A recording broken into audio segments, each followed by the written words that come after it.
right, here to tell us more about this ambitious project is Professor Matthias Steinmetz. He is the chairman of the Leibniz Institute for Astrophysics in Potsdam, outside of Berlin. First, thank you very much for being with us today. Hello, how are you? Thank you. Fine, thanks.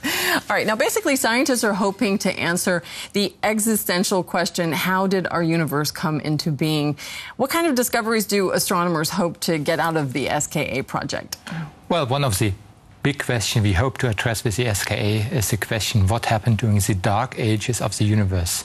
We usually refer with the dark ages to the period when the universe was less than 1 billion years old.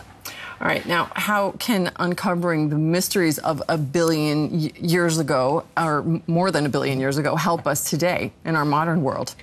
Well, it is that early period when the universe basically took its shape.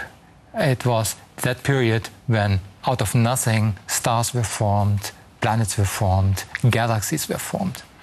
But how does that affect us today?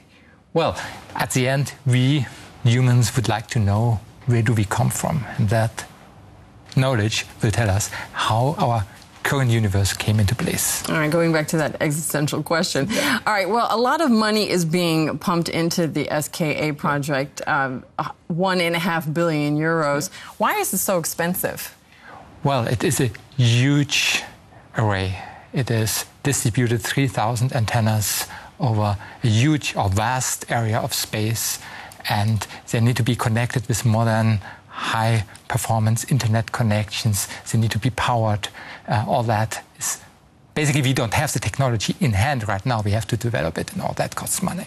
Okay, now the decision of where this project would be based was hotly contested, and in the end, it was divided between South Africa and Australia and New Zealand.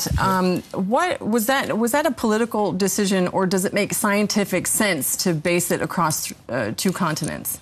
I think there was a political component to it, of course, but there is a good scientific reason to split the telescope, because each of the sites, South Africa and Australia, both have their particularities which are good for the project.